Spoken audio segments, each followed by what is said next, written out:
শিক্ষার্থীদের মানসিকভাবে পিছিয়ে দেওয়ার চেষ্টা করে।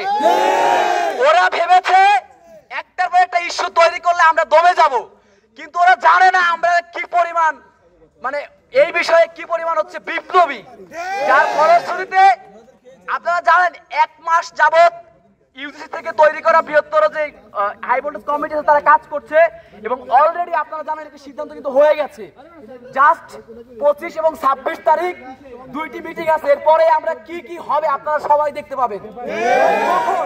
আমাদের প্রাণের দাবি 7 কলেজের সমন্বয়ে একটি পূর্ণাঙ্গ স্বায়ত্তশাসিত বিশ্ববিদ্যালয় ঘোষণায় রাষ্ট্রপতি দিবেন।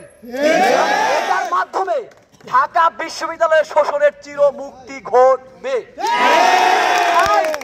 এই বিশ্ববিদ্যালয়ে ঘুরে দাঁড়াতে না পারে এজন্য তাদের ষড়যন্ত্রের 1 নম্বর পয়েন্ট হচ্ছে কি জানেন? তারা বিগত বছরের সকল ইতিহাস পিছনে ফেলে এবার জানুয়ারি মাসে ভর্তি পরীক্ষা নিয়ে এসেছে এবং আপনারা জানেন 4 মাস ব্যাপী আপনাদের রুটিন দিয়েছে। আজকে আবার কি করলো ভাই?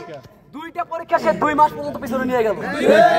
ওদের বাপ মা সন্তান ওরাই মানুষ, আর 7 কলেজের শিক্ষার্থী বাবা মা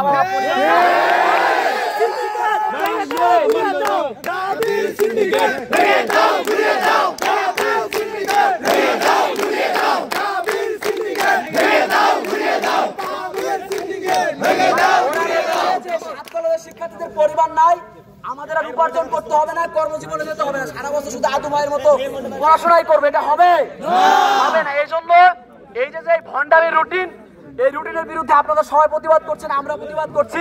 মাস্টার্স থেকে শুরু করে এই যে সেকেন্ড ইয়ার ফার্স্ট ইয়ারের ভণ্ডামি, এটা বন্ধ করতে হবে এবং পাশাপাশি আমরা 31 তারিখে আমরা ঢাকা বিশ্ববিদ্যালয় প্রশাসনের ঘেরাও কর্মসূচি এই কর্মসূচির মাধ্যমে আমরা ওই দিনই আদায় করে নিয়ে আসবো। কি কি থাকবে সেখানে আমি একটু উল্লেখ করে দিচ্ছি। দেখেন, প্রথমত হচ্ছে আমাদের যে ভর্তি পরীক্ষার যে ব্যাপারটি আছে সেখানে আসন সংখ্যা কি করতে হবে ভাই? কমাতে হবে। 342 জন 50 জন দিয়ে একটি ক্লাসরুমে বসতে পারবো না, সিস্টেম করবেন এমন, আবার বলবেন নন কলেজিয়েট ডিসকলেজিয়েট ফি দিতে হবে, মানে চুরির কত সিস্টেম সব তারা রচনা করে রেখেছে। এজন্য আসন কমাতে হবে এই সেশনে এবং নতুন বিশ্ববিদ্যালয় যাতে করে খুব দ্রুত সময় তারা হস্তান্তর করতে পারে, এই জন্য ইউজিসি যে কমিটি হয়েছে তাদের সাথে সমন্বয় করে নতুন শিক্ষার্থীদের ভর্তি নিতে হবে। আমাদের টাকার স্বচ্ছতা নিশ্চিতের জন্য ইউজিসির সাথে সমন্বয় করে তারা একটি কমিটি করে টাকার স্বচ্ছতা নিশ্চিত করবে। অর্থাৎ একসাথে মোট 5টা দাবি আমাদের।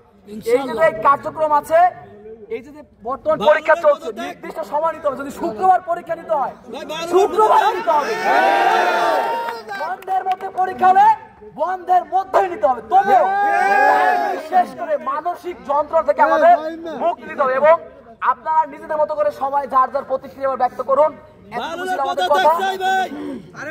আমরা এখন পর্যন্ত আমরা ওই যে গণতন্ত্র তরুণ পর্যন্ত যাই রাস্তা দেখাই দিয়ে আসবো। এরপরে 31 তারিখে আমরা যাবো কোথায়? 31 তারিখে ঢাকা বিশ্ববিদ্যালয় প্রশাসন মিছিল।